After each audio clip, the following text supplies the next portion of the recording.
Bonjour les amis, j'espère que ça va. Aujourd'hui une nouvelle vidéo, un club de Ligue 1, une recrue à chaque fois. Voilà, on va faire un club, une recrue, la recrue bien sûr idéale pour ce club. Si la vidéo vous plaît, n'oubliez pas de vous abonner, de liker. Je suis disponible en zone commentaire pour parler de ces décisions et des recrues que vous attendez pour chaque club. Et bien c'est tout simplement parti pour cette vidéo. Le premier club c'est Metz qui vient de remonter de justesse en Ligue 1. L'équipe fait l'ascenseur depuis plusieurs années. Ils ont de l'expérience en Ligue 1 et je pense qu'un défenseur central serait nécessaire à Metz. Et ce défenseur central, je le chercherai à Sochaux, donc, qui a été rétrogradé en National 1 comme vous le savez. Et j'irai chercher Ismail Aneba, formé à Strasbourg. Il a joué à Sochaux, il a d'énormes qualités pour moi. Pour moi, c'est vraiment quelqu'un en plus de très polyvalent. Donc pour un club comme ça, c'est assez important d'avoir un joueur polyvalent qui a accumulé l'expérience, qui a une bonne qualité, qui connaît à présent la Ligue 2. Déjà, il a passé plusieurs saisons titulaire en Ligue 2, qui connaît la Ligue 1, il a fait 2-3 apparitions. Et je pense que ça serait une très bonne recrue et un très bon défenseur central pour Metz. Pas forcément en titulaire, mais vu qu'il est très polyvalent et qu'il a un bon niveau, je pense que, pas forcément en titulaire, mais je pense qu'il pourrait dépanner à plusieurs postes et ça serait très important pour Metz. En plus de tout cela, il est bien sûr libre de tout contrat vu qu'il a résilié son contrat avec Sochaux suite à la relégation. Donc il est libre de tout contrat, il n'a que 25 ans il me semble. Donc c'est vraiment une recrue parfaite, 24 ans pardon. On enchaîne avec Le Havre qui a été champion Ligue 2 la saison dernière et qui a été assez surprenant sur son mercato, qui avait fait un très bon mercato. Et bien sur ce mercato, j'aimerais prendre Anoa Massengo qui a fait une bonne saison je trouve l'année dernière au milieu de terrain, parce que c'est un milieu central, un milieu central qui peut jouer milieu défensif. Il avait fait une bonne saison à Auxerre la saison dernière, donc en Ligue 1 en plus. Et il était prêté à Auxerre, à la base il est à Bristol City il me semble, si je dis pas de bêtises, c'est ça. Il n'a que 22 ans, il est assez jeune, il a de l'expérience, il est formé à Monaco, il a fait une saison pleine la saison dernière en Ligue 1. Donc vraiment je pense que ça serait une recrue parfaite pour de l'expérience, de la jeunesse et de la qualité au Havre pour pourquoi pas se maintenir. Je pense que ça peut être une bonne recrue. On enchaîne donc avec Nantes, avec Lucien Agoumé. Pour moi, ça serait la recrue parfaite. La saison dernière, il était à Brest. Il a connu 2 saisons, je crois, en Ligue 1. Il a connu 2 saisons en Ligue 1. Il était en Ligue 2 aussi. Il a été à Cremonese en Serie A. Il a été pris par l'Inter Milan, c'est pas pour rien. Il enchaîne depuis un moment les prêts. Malgré tout, il n'a que 21 ans. Il a d'énormes qualités. Et pour moi, il pourrait refaire un prêt, cette fois-ci avec option d'achat. Il vaut 7 millions d'euros sur Transfermarkt. Donc je trouve qu'il a d'énormes qualités et que ça serait une recrue parfaite pour Nantes qui pour moi recherchera un milieu vu qu'il manque des milieux de qualité en plus. Donc milieu défensif, milieu central il peut jouer, donc ça serait parfait pour Nantes et pour apporter du coup un peu d'expérience quand même et quelqu'un de jeune et de très qualitatif dans l'équipe. On enchaîne avec Strasbourg, c'est un tout autre budget pour le Racing Club de Strasbourg et j'ai décidé de prendre un défenseur central, c'est Dakonam Djene que je vois comme le nouveau Alexander Djikou. Une grosse puissance physique, il est assez rapide, il a 31 ans, beaucoup d'expérience, capitaine du Retafe. Je pense que ça serait parfait, il vaut 5 millions d'euros. Il y a quelques années, il était dans le viseur du Barça, donc ça serait parfait de le prendre pour le Racing Club de Strasbourg et ce nouveau projet. Un autre budget encore une fois, Brest, d'autres ambitions, un objectif maintien car vraiment il n'y a plus beaucoup de joueurs dans l'effectif et avec le départ de Honorat ça va se compliquer donc il faudra faire un gros mercato qualitatif et surtout quantitatif. Donc j'ai décidé de prendre Ismaël Garbi en prêt, le crack de Paris qui peut jouer milieu offensif, qui peut jouer ailier, donc je pense que c'est un joueur parfait finalement pour la quantité de l'équipe et pourquoi pas la qualité s'il arrive à être en forme et à trouver de bonnes jambes à Brest. On enchaîne avec Montpellier et pour moi Montpellier a besoin d'un milieu qui peut jouer milieu défensif et milieu central et j'ai donc décidé de prendre un joueur libre de tout contrat qui vient du Zénith Saint-Pétersbourg, monsieur Kouziaev. J'espère que je le dis bien, donc Kouziaev qui est assez bon, qui a de l'expérience, qui a 30 ans, qui est russe, qui a joué au Zénith Saint-Pétersbourg, il a connu l'Europe, etc. Et je pense que ça serait une merveilleuse pioche vu qu'il est entre guillemets gratuit, libre de tout contrat. Ça serait une merveilleuse pioche pour Montpellier qui pour moi devrait rechercher un milieu au vu des manques qu'il y a. Donc Kouziaev, 30 ans, Zénith Saint-Pétersbourg, milieu de terrain qui peut jouer milieu central et milieu défensif il me semble. Vraiment une bonne pioche pour Montpellier. On enchaîne avec Toulouse et son projet ambitieux. Vu qu'ils vont jouer l'Europe l'année prochaine, ils vont avoir un budget peut-être un peu plus conséquent notamment. Il faudra donc renforcer l'équipe et pour moi, il faut renforcer notamment au milieu de terrain. C'est pour ça que je décide de prendre Charlie Patino de Arsenal. C'est un joueur espagnol de 19 ans. Il a joué quelques matchs avec Arsenal. Je trouve qu'il est un peu frêle pour la première ligue, mais je pense que ses qualités techniques peuvent énormément apporter à Toulouse et éblouir la Ligue des Talents, la Ligue 1. Donc je pense vraiment que ça serait une bonne pioche pour Toulouse et la Ligue 1. Un talent énorme avec un énorme potentiel. Je pense que ça serait plus en prêt parce que je pense quand même que Arsenal voudra le garder au vu de son potentiel et de ses qualités qu'il a déjà. Mais je pense pas qu'il rentre vraiment dans une rotation convenable pour qu'il progresse à Arsenal. Donc c'est pour ça qu'il faut le prêter. Et pour moi, à Toulouse, ça serait parfait vu qu'il recherche peut-être des milieux Toulouse avec les départs de Van de Bomen et de Jaeger et ça serait une très bonne pioche du coup. Maintenant, le stade de Reims de Will Steele qui a enfin passé les diplômes. Donc Will Steele, voilà, c'est un magnifique stade de Reims. Et pour moi, le stade de Reims a énormément de qualité et a énormément de quantité dans son effectif. Donc il n'y a pas vraiment de trou dans l'effectif, en tout cas pour l'instant. Et pour moi, ce qui manque, c'est peut-être un ailier droit concurrentiel à Ito. Parce que pour l'instant, il n'y a que Ito qui est un véritable ailier droit, en tout cas selon Transfermarkt. Donc il n'y a que Ito en ailier droit, donc j'aimerais lui apporter une concurrence. Et cette concurrence, ça serait donc Pedro de la Vega de l'Atlético Lanús. Il a 22 ans, il y a quelques années, il avait un énorme potentiel sur FIFA, tout le monde voulait le prendre. Maintenant, il s'est fait un peu oublier en Argentine et je pense que c'est le moment pour lui de découvrir l'Europe et pourquoi pas nous impressionner en Ligue 1 à Reims. Ça sera un énorme tremplin pour lui notamment et je pense qu'il aurait quand même pas mal de temps de jeu parce que Ito, il va pas non plus enchaîner tous les matchs de la saison. Donc ça serait parfait d'avoir un Pedro de la Vega dans l'équipe en ailier droit pour être remplaçant et concurrentiel à Ito, surtout qu'il peut encore progresser et qu'il n'a que 22 ans et qu'il ne vaut que 5 millions selon Transfermarkt, donc c'est vraiment une bonne pioche selon moi. À présent, on enchaîne donc avec le FC Lorient. Et pour moi, au FC Lorient, il manque une vraie pointe, un vrai avant-centre qui est capable de vraiment marquer, tueur devant le but.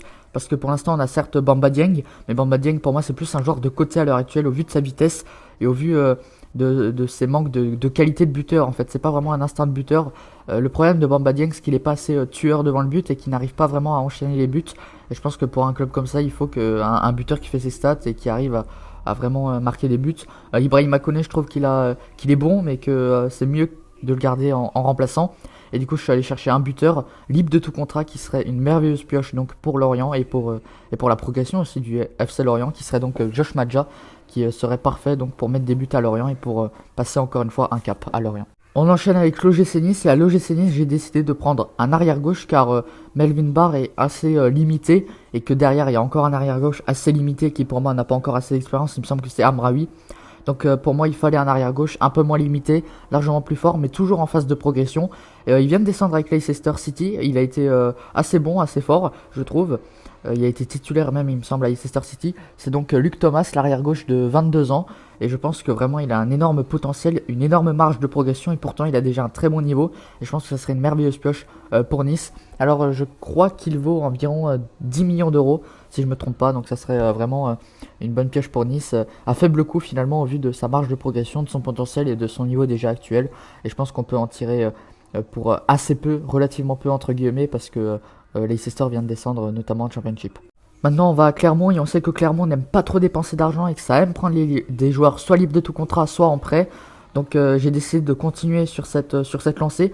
Pour moi à Clermont il manque un arrière droit parce qu'il n'y en a qu'un vraiment qui joue à arrière droit à l'heure actuelle dans l'effectif. Donc j'ai décidé de prendre un joueur libre de tout contrat, arrière droit, qui vient de Porto, qui a 28 ans, c'est monsieur Wilson Manafa. Je ne sais pas si vous connaissez, il y a quelques années il était titulaire indiscutable finalement à Porto et puis là maintenant il a un peu abaissé son niveau, il a eu quelques pépins physiques et je pense que Clermont ça serait parfait pour le relancer et surtout que ça ferait un énorme glow-up je pense en arrière droit pour Clermont parce que Wilson Manafa il est pas mauvais non plus, il faut le dire, c'est vraiment un bon joueur. Donc je pense que Wilson Manafa libre de tout contrat à Clermont ça serait parfait.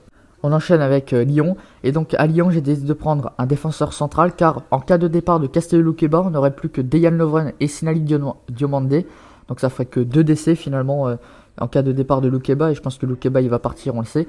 Donc je vais prendre quelqu'un pas dans le profil de Luqueba mais quelqu'un de très fort physiquement, d'assez rapide, et même si on a un pas très bon souvenir de lui en France vu que lors du match face à la Grèce il a mis un gros coup de pied à Griezmann, vous voyez de qui je pense, c'est Konstantinos Mavropanos. Je le suis depuis un moment, il avait un énorme potentiel encore une fois à l'ancienne sur FIFA quand il était notamment à Arsenal, ensuite il est parti à Stuttgart il a un bon niveau et je trouve que c'est le moment vu qu'il a 23 ans, qu'il vaut 15 millions d'euros je crois, je pense que c'est le moment de le mettre un peu dans le grand bain dans une équipe qui joue la course à l'Europe et je pense que Lyon ça serait l'équipe parfaite pour Mavropanos et que pour Lyon le défenseur parfait entre guillemets pour remplacer Luqueba à faible coût c'est quand même Konstantinos Mavropanos vu que je pense que Stuttgart va demander énormément d'argent pour un joueur même très important de l'effectif certes, mais ils ont besoin d'argent Stuttgart. On sait qu'ils jouent le maintien chaque année, donc voilà, c'est assez compliqué je crois financièrement pour eux.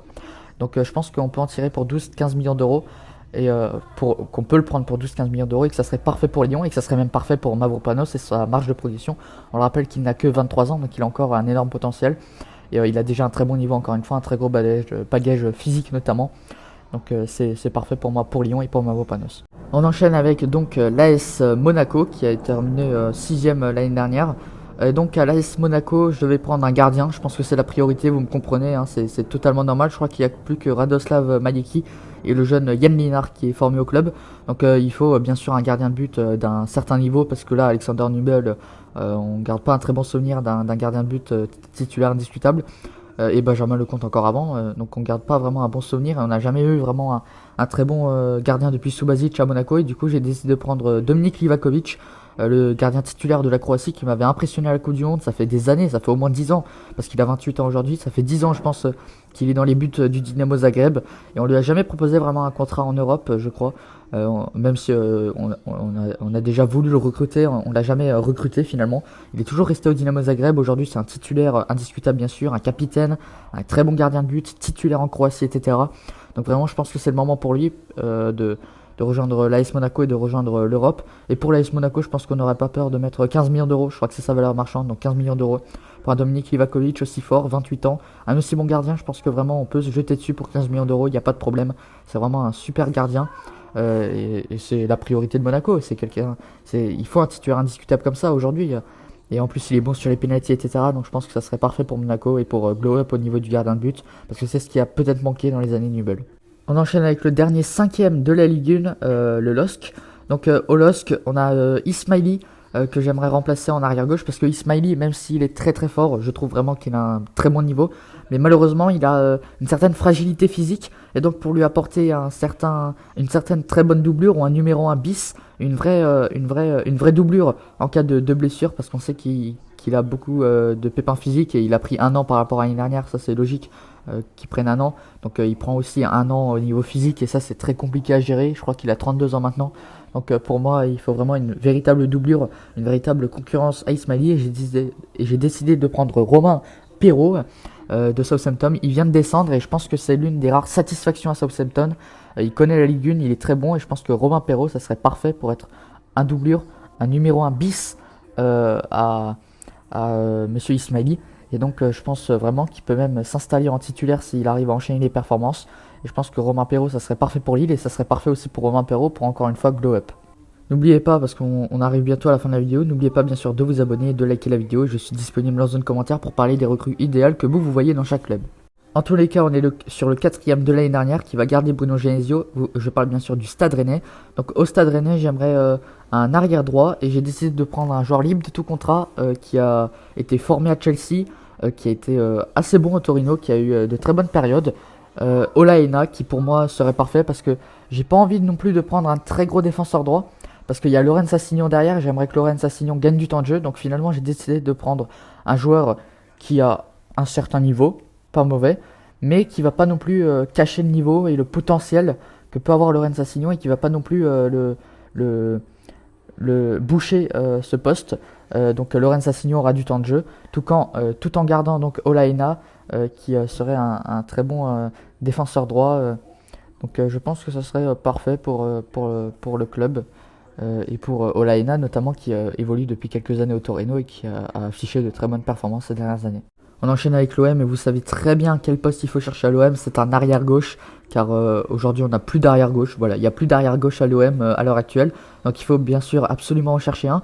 Et j'irai chercher en prêt avec option d'achat Renan Lodi. Il n'a que 25 ans, il vaut 20 millions d'euros, c'est pour ça que je le prends en prêt avec option d'achat. Il est à l'Atlético Madrid, il a fait un assez bon prêt à Nottingham Forest, même si c'était pas non plus bien sûr sa meilleure période. Mais je pense que pour le relancer, l'OM c'est parfait. Pour l'OM aussi c'est parfait d'avoir un Renan Lodi qui est très fort. Donc en prêt avec option d'achat, ça serait une merveilleuse pioche. Je prends donc Renan Lodi à l'OM pour être arrière gauche, titulaire bien sûr. C'est bientôt la fin de la vidéo, et l'avant-dernier club, c'est le 2ème du classement de la Ligue 1 de l'année dernière, c'est le RC Lens. Et en cas de départ de Loïs Openda, j'ai décidé de prendre donc un buteur. on devrait faire une énorme plus-value sur Openda, et j'ai donc décidé de prendre Patson Daka, même si lui on pourrait poser 20 millions d'euros. Je pense que vraiment, vu qu'ils vont prendre plus de 50 millions sur Loïs Openda, je pense qu'ils peuvent tout à fait prendre un buteur avec un serial buteur finalement. Vraiment, c'est quelqu'un qui marque beaucoup, Patson Daka. C'est vraiment un très bon buteur. On l'a vu notamment à Salzbourg. Après, il a rejoint Leicester. On l'a un peu moins vu. Mais je pense qu'en venant à Lens, et je trouve que c'est notamment quelqu'un d'assez similaire à Loïs Openda, dans un profil assez similaire à Loïs Openda. Je pense que ça serait parfait d'avoir un Patson Daka qui s'est marqué, qui a une énorme vitesse, une énorme pointe de vitesse. Et donc, je pense que ça serait parfait pour le RC Lens. Et ça serait parfait aussi pour Patson Daka de glow up finalement et de rejouer l'Europe comme il l'avait fait notamment à Salzbourg, où il avait été découvert et où il avait été très fort. Donc je prends Patson Daka pour à peu près 20 millions d'euros, c'est vraiment parfait pour moi, c'est la recrue parfaite, notamment au poste de buteur dans un profil encore une fois similaire à Louis Openda. Et on enchaîne donc avec le Paris Saint-Germain.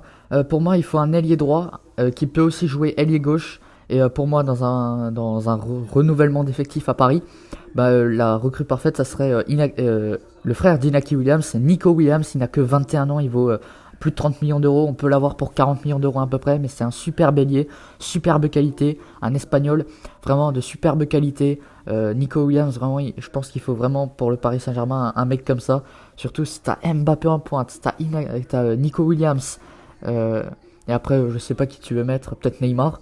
Mais vraiment, ça serait une attaque vraiment parfaite, surtout avec un Nico Williams qui aura quelque chose à prouver par rapport aux deux autres et qui va vouloir, bien sûr, en tout cas je l'espère, faire la meilleure saison possible notamment. Et vraiment Nico Williams d'énorme qualité, je pense que c'est important pour Paris de l'avoir. Voilà, c'est déjà la fin de cette vidéo, j'espère que ça vous aura plu. On se retrouve à la prochaine pour une nouvelle vidéo. N'oubliez pas de vous abonner, de liker, de commenter, je suis disponible dans une commentaire pour parler avec vous. Voilà. À la prochaine les amis, ciao ciao.